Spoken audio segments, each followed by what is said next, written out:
going to get to hear from him again in just a little bit. But right now, I am thrilled because we have one of my dear friends. He is a friend of my husband and me, and we've spent some time together.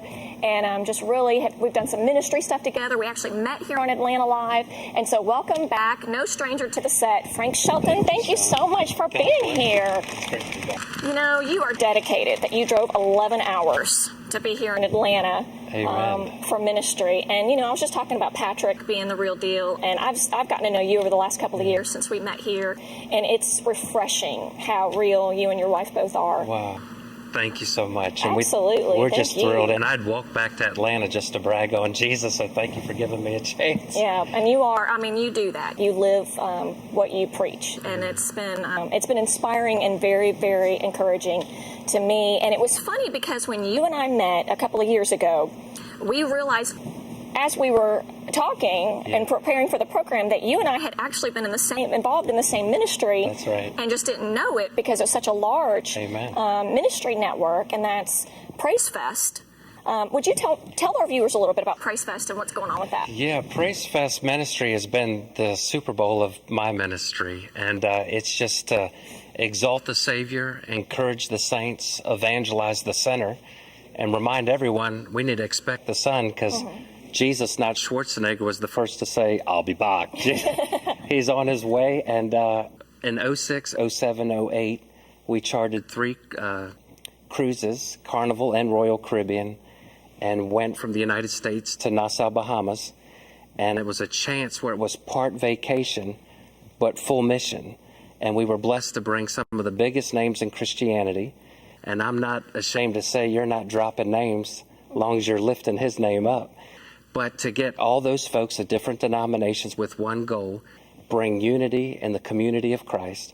And our full focus is to see souls saved. And in 3 cruises, we saw 18,000 people give their life to Jesus Christ. And it's just been amazing. And now we've been invited. The president of Jamaica heard what God did through Praise Fest Ministries and wrote on his letterhead, "Come show America what should be done in the public school system." Amen. And use us as guinea pigs. So now we've been invited to go into 200 public schools, May 30th through June 4th, 2011, and reach 133,000 school children and preach the gospel at 200 school assemblies. And then on top of that, they'll have a large outdoor crusade, and they're expecting 75 to 80,000 people showing up. And that's similar to Dr. Graham's ministry. And I just believe he that winneth souls is wise. And I've just been smart to be linked with this great group. It's all God's grace.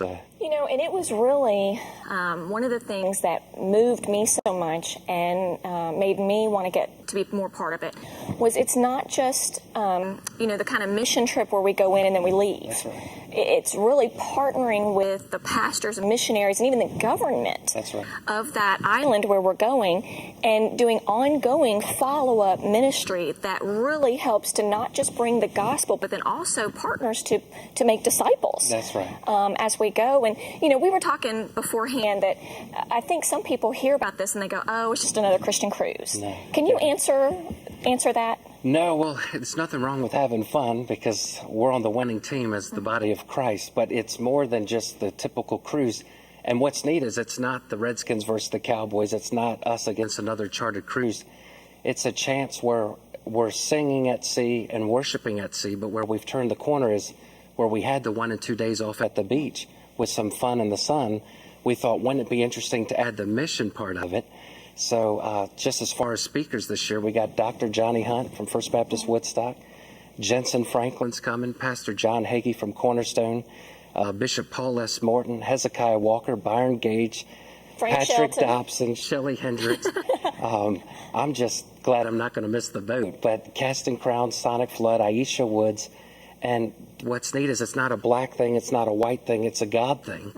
And the passion is just reaching the lost. See, I really believe, Shelley, that ministry minus urgency equals catastrophe. And there may not be a 2012, much less another ship. So our whole focus is reaching the lost with the love of the Lord. And it's not the typical cruise. We're going to have some fun in the sun. We're going to sail the seas for the Savior. But when we get there, we're seeking out souls. And that's what I love about it. And we've put our money where our mouth is as artists, evangelists, national Grammy winners, Dove Award winners. We're actually paying our own way to go. But if you have to pay to play and go where the fish are, I mean, I drive 11 hours to Atlanta, but I would walk to Miami to catch the boat. And God's coming back, and I'm just honored to be a small part of what God's doing through folks like you. Well, you know, and something else that we've talked about too is, in order to get that many people involved in that size ministry, right, and to get across water, that's right. The only way to do it is get on a boat together. That's right. And so there's training on the boat itself for Josh all McDowell, ages. Who wrote More Than a Carpenter, who's I think sold 110 million copies. I mean, he's been at it for 40 plus years. He's the one that's actually leading the training. And Jesus did say, go and make disciples. So yes, you can't be a disciple unless you first made a decision.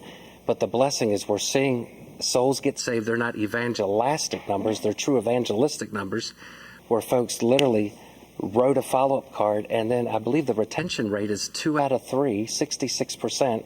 A year later are still plugged into the local church. That speaks volumes. Oh, yeah. Because I'm Billy Graham's biggest fan, but even BGEA said that it was about 37 to 40% retention after a couple years of a crusade. So our focus is really to encourage them, but to evangelize them, and then just partner with the local pastor. And that's what makes Matthew's vision so great. Yeah. Well, we're going to go to music here in just a second, but will you let everybody know how they can find out more information? The best thing to do is go to cruisewithacause.org. And presently, I already have 34 friends signed up under my group. It's Frank and Friends. Go to cruisewithacause.org, call the 800 number, tell them you're with Frank and Friends, and you'll get 20% off whatever cabin they select. And I would encourage you to ask your pastor, your youth pastor. It's great for singles, students, married couples. We need 3,000 Christians to come on, and it's going to cost about $2.8 million to charter the ship. It's 14 weeks away, and God's coming back. And I'm telling you, you can't go wrong if you sail with cruisewiththecause.org. Okay, thank you so much. And we're going to get to come back with Frank here in just a few minutes and talk about more what's going on with his own ministry. He's an evangelist and an author, and he's also an impersonator. So maybe we'll get him to do some of his impressions. And I've been getting to talk with my buddy Frank Shelton, who is an author, an evangelist. He does impressions. And, I think about, when I think about Frank, I think about the talent, the parable of the talents, and how, there were some that had 1 and some that had 3 and some that had 5. And you were totally a 5-talent guy. I mean, you just have so much to offer, and it's a blessing to see you not hoarding that, but just pouring that out. And so I just want to affirm you in that and say thank you for that. Thank you so much. And, I think that people would love to hear some of your impressions, some of your impersonations. We've gotten people that have watched before, and they love that. So, like Billy Graham. Let's interview Billy Graham for a second. Just the other day, a woman came into my office and with tears subsiding said, Dr. Graham, can you help me? I paused with all sincerity, said, ma'am, no, I cannot, but I can lead you to the one who can.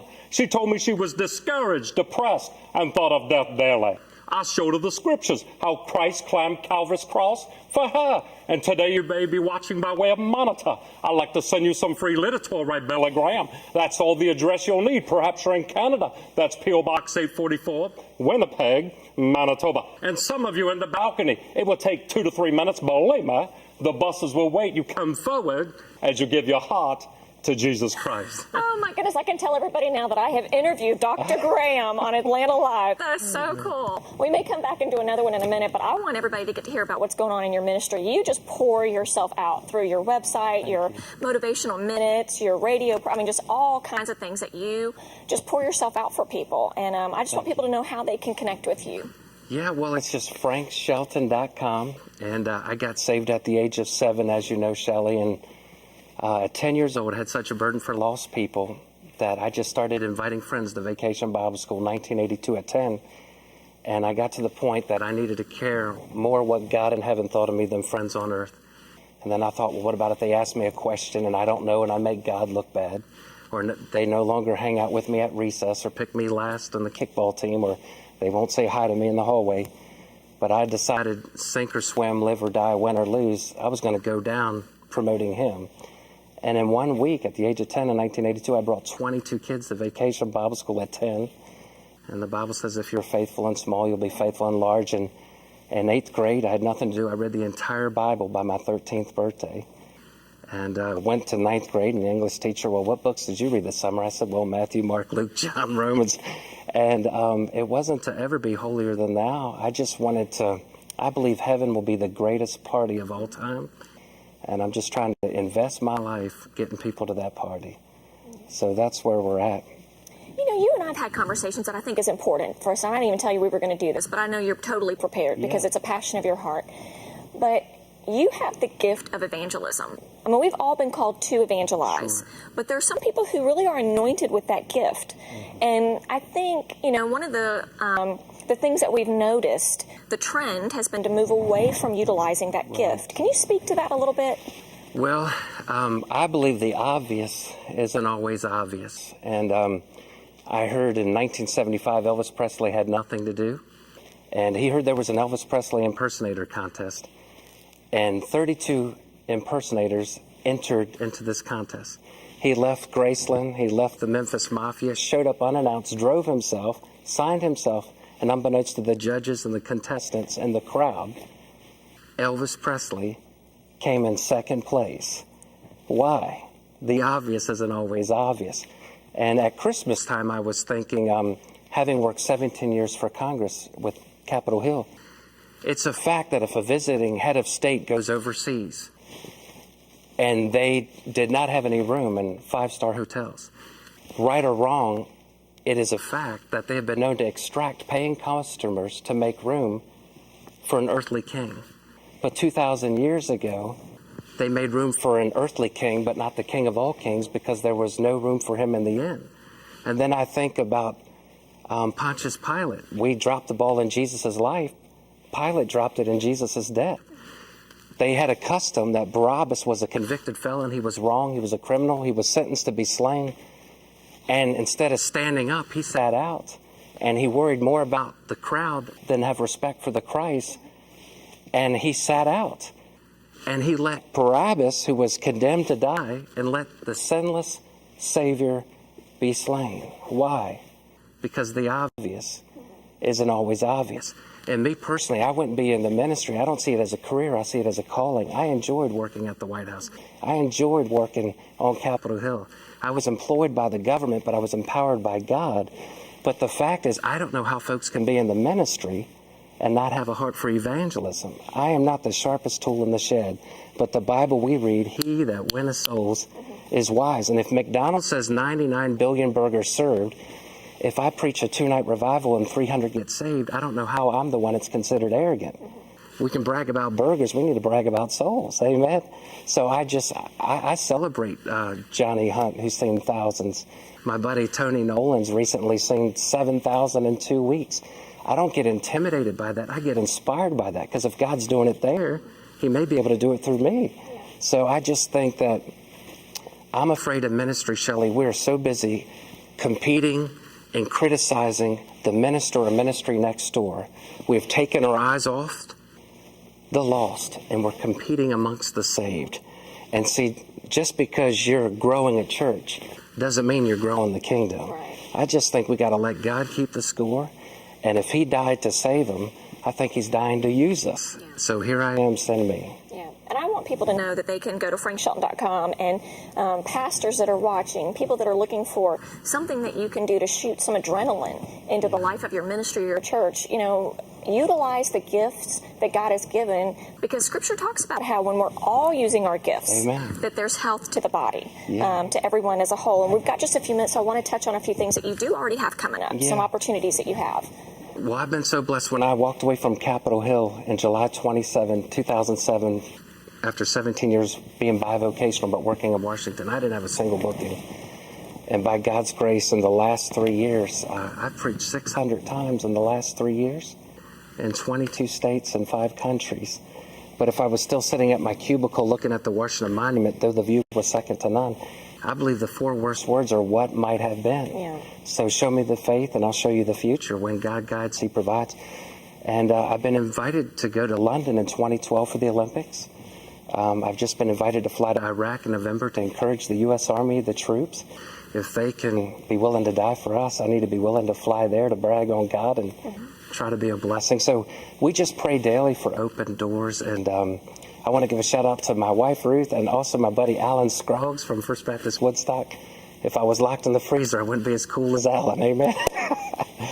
But we just, I thank God for all my evangelist friends and all my artists like Patrick and yourself. We need more, not less. So I would just challenge you, if you're on the couch or at home on the computer, man, God is looking for you. Just get in the game. You can't be satisfied sitting in the sidelines. You need to get in the game for God's glory, and He will rock your world. Absolutely. Well, we could just talk and talk forever, Frank. There's so much that God's doing in your life and through you.